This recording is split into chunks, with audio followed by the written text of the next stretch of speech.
Voilà, nous sommes le 3 janvier et nous vous souhaitons tous, avec les invités et avec l'ensemble des équipes de Géopolitique Profonde, une excellente année 2025.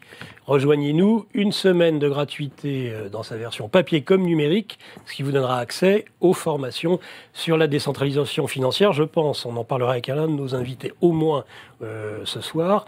Ça ne sera pas du luxe en 2025, justement, cette décentralisation financière. Les produits dérivés, lundi, c'est les rois mages. Hein.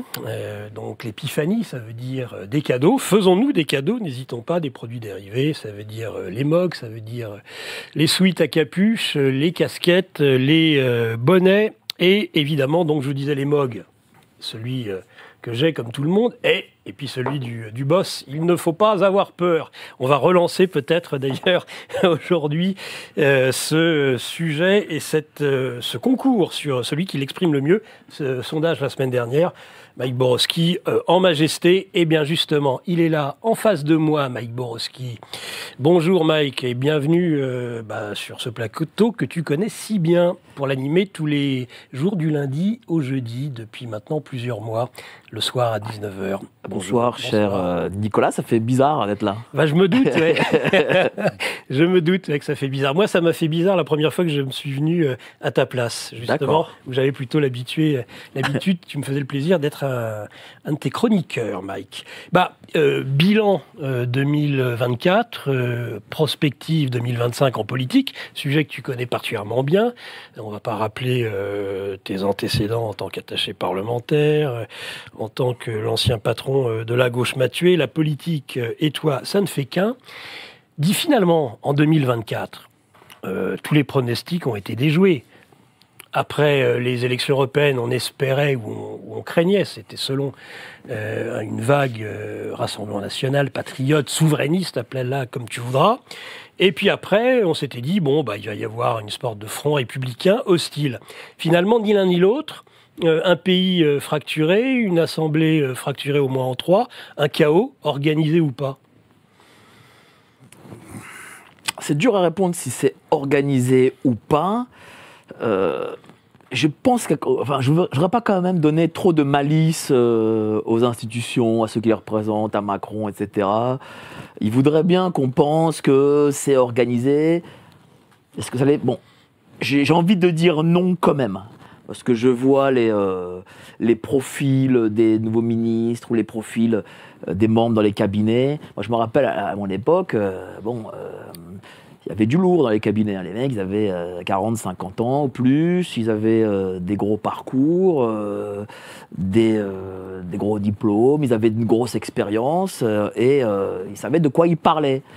Alors qu'aujourd'hui, vous avez 24, 25 ans, vous sortez de Sciences Po, vous tenez un peu comme ça le auriculaire et puis vous êtes embauché à l'Élysée. C'est bon. Et vous êtes conseiller technique à presque 10 000 € par mois. Donc, j'imagine que ces gens-là n'ont pas la capacité d'organiser des choses, on va dire, complexes et machiavéliques. Bon, ça, je n'y crois pas trop. Après, peut-être que parmi les organisations supranationales, peut-être que c'est pensé, hein, je ne sais pas. Mais, on a reçu ici, la semaine dernière, monsieur Michel Fize, sociologue, conseiller régional, ancien conseiller régional proche de Robert Hue, ça prouve quand même comme on est souple ici. Une autre époque, le nain de jardin. Comment on est aussi souple. Et il a écrit ce livre, excellent livre, Macron, le président anormal. Et il a expliqué que sur la psychologie d'Emmanuel Macron, cette dissolution devait venir parce que, étant un peu psychotique, étant un peu pervers narcissique, etc., et se sentant le Jupiter, le centre de tout, eh bien, il devait, en tant que maître des horloges, imposer quelque chose, un rythme, même s'il perdait, quoi. En gros, mettre un peu tapis, quoi, comme au poker. Donc, après, je sais qu'il y a le père de Macron qui a expliqué que 3 mois auparavant, on lui avait parlé de la dissolution et tout. C'est possible aussi. Mais est-ce que ça a été vraiment réfléchi, pensé, avec derrière une forme de victoire ? Peut-être. Est-ce que c'est aussi réfléchi pour que, in fine, on utilise l'article 16 ? c'est possible aussi. Là-dessus, je n'ai pas la réponse. Mon cœur balance entre ils sont incompétents et c'est planifié. Je ne sais pas ce que mes amis en pensent. Ouais, c'est ça, bien sûr. Mais à un moment donné, quand même, dans un de ses derniers entretiens, et la voix lui est coupée, il dit c'était nécessaire. Nécessaire de quoi ? C'était nécessaire de dissoudre après une élection européenne ratée ? C'est ça qui est étonnant. Un gars qui ne veut jamais revenir devant le peuple, tout d'un coup dissout. On a quand même l'impression qu'il y a quelque chose derrière, non ? Tu sais, quand j'étais chez Sarkozy, je ne comprenais pas toutes les décisions illogiques qui étaient prises. Voilà. Là, on ne les comprend pas. Mais depuis l'expérience arrivant, j'ai compris qu'il fallait quand même gratter. Et c'est sûr que ce qu'on voit, c'est le côté illogique de la dissolution. Mais si on gratte, en réalité, est-ce que derrière ça, il n'y a pas une volonté d'imposer ce fameux article 16 ? C'est ça, d'après toi, qui pourrait être en germe dans ces décisions ? Moi, j'ai pensé, je savais, on avait d'ailleurs fait le pari que le RN n'allait pas gagner. Je pensais qu'elle allait avoir ce fameux arc républicain. Bon, j'ai perdu pour le coup. Ça aurait pu se faire, hein. Ça aurait pu se faire. Là, d'ailleurs, on avait l'impression que c'était ce qui allait se jouer, mais finalement, c'est beaucoup plus compliqué qu'on l'imaginait. La majorité de Bayrou est quand même beaucoup plus faible que celle de Barnier, donc je ne vois pas Bayrou faire passer son budget, à moins qu'ils reprennent, je ne sais pas moi, les mesures de la gauche. Et encore, les mesures de la gauche, ce serait quoi ? Ce serait de remettre l'impôt sur la fortune et de supprimer la réforme des retraites. Et même ça, je ne suis pas sûr que la gauche voterait le budget. Donc il sera, quoi qu'il arrive, censuré. Voilà. Il n'y aura pas 3, 4, 5 gouvernements. Donc après ça, qu'est-ce qu'il y a ? On en est à 4. Non, mais je veux dire, il n'y aurait pas eu 3. Ouais. Enfin, il y en aurait 3, mais il n'y aura pas 4 et 5 gouvernements. Donc après ça, qu'est-ce qu'il y aura ? Justement, avec Michel Fize, il m'a dit, voilà, vous savez... l'article 16, en réalité, il n'est pas si compliqué à mettre en place. D'autres disent l'inverse. Écoutez, lorsque le général de Gaulle a utilisé l'article 16, je veux dire, bon, certes, il y a eu le putsch des généraux, mais bon, c'était pas... Quand même. C'était pas en Algérie qu'il avait fait ça. Bon, ça, je veux dire, il n'y avait pas... les institutions n'étaient pas... Ainsi. Non, les institutions n'étaient pas mises en faillite, ou je sais pas, et puis la voix de la France à l'étranger. T'as des généraux en chef et des chefs de l'armée qui menacent d'envoyer les paras qu'ils avaient préparés à faire sur Paris. Tu peux considérer qu'il y a quand même effectivement un risque d'interruption du fonctionnement normal. Est-ce qu'ils menacent comme Mike termine et puis après, les généraux parce que là, on entend pas mal de choses. Vous allez avoir le temps de vous écharper pendant toute l'émission. Ne vous inquiétez pas. Termine, Mike. Moi, je vais te dire, je pense que, in fine, l'objectif est d'utiliser l'article 16. D'accord. Bon, au moins c'est clair. Ça pose un débat. Un autre, quelqu'un qui connaît bien la politique municipale, mais aussi nationale, Serge Federbusch, nous l'avons souvent sur l'ensemble de ces formats et plateaux de géopolitique profonde. Il nous fait le plaisir de venir et il vient à nouveau ce soir. Pareil, même question finalement qu'à Mike. Bilan 2024, perspective 2025. Le bilan 2024, c'est une étape de plus, c'est comme un escalier qu'on descend, quoi. Sauf que d'habitude, on descend une marche, on en a descendu 2 ou 3, et la prochaine fois, peut-être qu'on va en descendre 4. Donc voilà, il y a une accélération du processus de dégradation et de la crise institutionnelle comme économique, d'ailleurs, parce qu'on a aussi une crise économique qui est en train de se jouer avec beaucoup de plans sociaux, etc. Et ça, sans être marxiste, c'est quand même quelque chose qui va jouer un rôle politique très important dans les mois à venir. Alors maintenant, Macron, on peut avoir à la fois la chaude-pisse et un bureau de tabac, disait-on après la Première Guerre mondiale. Je le sens en forme, Serge. Et on peut à la fois être machiavélique et se planter.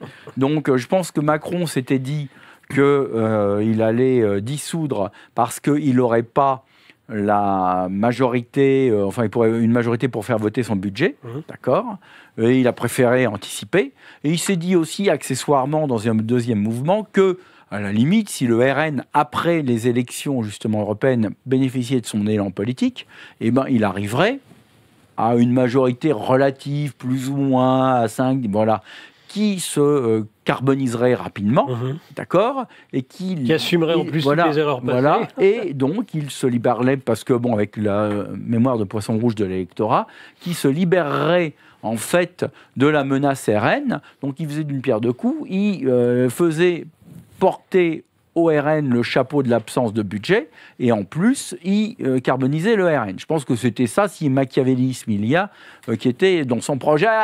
Bon, et ça a trop bien, ça a trop bien marché. Mais ça, non, ça, bon, il a vu, il n'a pas vu. Là où il a été incohérent et con, c'est qu'il aurait dû ordonner à ses troupes de refuser le Front républicain, pour garantir que le RN soit vraiment en tête au deuxième tour. Le Front républicain, avec les comportements grégaires de l'électorat centriste et de gauche, etc., s'est formé, et on connaît la suite, c'est-à-dire qu'il n'avait plus la majorité, loin de là, et il se retrouve avec 3 blocs qui sont inconciliables, pas de majorité, et puis bon, donc avec évidemment une crise répétée, latente. Là, il y a Barnier qui s'est cramé en 3 mois. Bon, d'ailleurs, les gens le disent pas assez, mais en 3 mois, savez-vous, mes amis, que la dette publique de la France, pendant les 3 mois de Barnier, a augmenté de 72 milliards. C'est bien, hein. 72 en 3 mois. D'euros. Hein. Bon, d'euros. Bon. Et ça va, c'est monstrueux, quoi. On est vraiment dans un délire. Et Bayrou, moi, je vais entrer dans le vif du sujet, mais je crois qu'on en avait parlé un petit peu. Je suis peut-être un peu trop, là, pour le coup, machiavélique dans les... Bon. Moi, je pense qu'ils vont s'entretuer avec Macron. Oui, Bayrou, il ne peut pas rester dans les chaussures de Barnier, parce qu'il va lui arriver la même chose que Barnier, mais en moins de temps encore. D'ici 1 mois ou 2, RN plus LFI vont trouver un prétexte pour le censurer. Il y en a 15. Si demain, par exemple, il se passe à nouveau une saloperie à Mayotte, par exemple, et que l'inanité absolue de la République française pour porter secours aux Mahorais, voilà, ça fera un prétexte. Il peut y avoir tous les jours pratiquement un prétexte pour le censurer, par RN plus LFI. Donc, il sait, à mon avis, Bayrou, ou alors il est tombé sur la tête, que s'il ne renverse pas la table, il va lui arriver la même chose.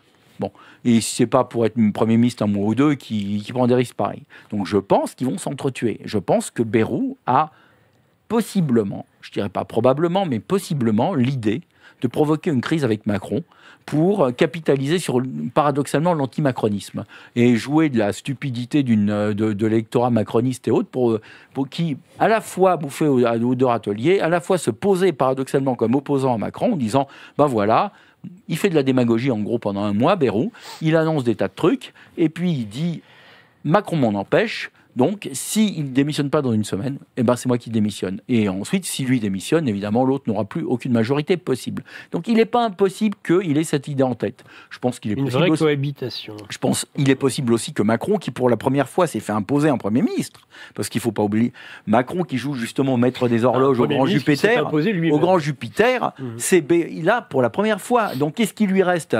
Plus rien du tout, parce qu'un président de la République qui se fait imposer en Premier ministre, à part Mitterrand, ou au moment de la cohabitation avec Chirac ou Balladur, c'est jamais arrivé, d'accord, ou ensuite Jospin, avec Chirac, il faut vraiment une cohabitation. Sinon, ils ne sont pas imposés. Donc ça veut dire qu'il n'a plus de pouvoir. Et en plus, comme il ne peut plus se représenter, il est totalement démonétisé. Il n'a même plus intérêt à rester, à la limite. Franchement, je pense qu'il doit se poser tous les jours la question de se barrer ou pas. Et donc, voilà. Donc, je crois qu'on est entré, pour finir, dans cette espèce d'accélération du processus de dégradation, de dérédiction pratiquement, et que ça va entraîner la Ve République par le fond, en particulier quand la question budgétaire se posera, parce qu'à un moment ou un autre, Macron, et ça je pense qu'il peut essayer de remettre la main, essayer de reprendre le contrôle du système, non pas par l'article 16, j'y crois pas du tout, mais parce que là c'est un risque de guerre civile immédiat, mais parce qu'il n'y a aucune raison, quand on est minoritaire politiquement, d'utiliser l'article 16, c'est fait pour le cas où les frontières sont pénétrées par les Allemands, l'article 16, ou des généraux qui veulent faire un coup d'État. Non, c'est beaucoup plus vague. C'est beaucoup plus vague. Il faut que le fonctionnement des pouvoirs publics soit interrompu. Il est interrompu, il n'y a pas de budget, vous dire voilà, c'est interrompu, on n'a pas de budget. Il y a une loi spéciale qui permet actuellement. Mais la loi spéciale ne permet pas à l'État d'emprunter comme elle le souhaite sur les marchés. Non, mais autant qu'elle le souhaite et tout. Autant que comme n'importe quelle loi de finances. Voilà. Allez, Philippe Erlin, justement, économiste, mais qui n'est pas manchot en politique et qui va se mêler à ce joyeux débat. Pareil, bilan 2024, perspective 2025. Pour la France, moi, je ne crois pas du tout à l'incompétence dont parlait Mike tout à l'heure. Ce sont des gens parfaitement informés, donc ils savent ce qu'ils font. Voilà. Ouais. Et ils ont un agenda qui n'est pas celui de la population, du peuple français. C'est pour ça qu'il y a autant de souffrances et de problèmes économiques et autres, et sociaux et autres. L'immigration, par exemple, l'immigration, c'est une constante. Voilà, la remise en cause du référendum de Maastricht, c'était fait par Sarkozy. Le référendum européen, de la Constitution, c'était fait par Sarkozy. Voilà, il y a un agenda qui s'impose, point à la ligne. Et ces gens-là sont parfaitement organisés, quoi. Et aujourd'hui, on pourrait parler de la transition énergétique. On pourrait dire, pour dire un mot sur les DPEG qui vont rendre plus d'1,5 million de logements impossibles à louer, et les zones à faible émission où des millions de Français vont pouvoir se rendre dans les centres-villes, on pourrait dire qu'en fait, c'est le pass carbone. C'est un pass carbone qui se met en place. Un pass carbone qui ne dit pas son nom. On n'a pas un pass en tant que tel, mais ça revient à ça. Voilà. Et ça, c'est une politique qui est menée depuis des années. Ça a été initié sous Sarkozy, avec Kosciusko-Morizet. Et puis le principe de précaution pourrait remonter à Chirac. Voilà. Donc c'est fait depuis longtemps et c'est suivi. Il y a une catastrophe sur le marché du locatif et a priori, il ne va rien se passer. Bayrou, qui est déjà au fond du trou dans les sondages, il pourrait faire grimper sa cote de popularité en disant, alors non pas je supprime parce qu'il n'a pas le mandat pour ça, mais il pourrait dire je suspends pendant 2 ou 3 ans les DPE et les ZFE parce que ces réformes ont été menées dans la précipitation. Manifestement, les Français ne sont pas prêts. On est en récession, ce n'est pas le moment d'imposer des normes et des dépenses excessives. Il pourrait tout à fait dire ça. Et il dit, on reporte de 3 ans, ce sera le débat de la prochaine présidentielle. Voilà. Il pourrait dire ça, ce serait facile, et sa cote de popularité exploserait. Malheureusement... Mais là, on est dans le malheureusement, je pense idéologie. Je pense qu'il ne fera pas du tout.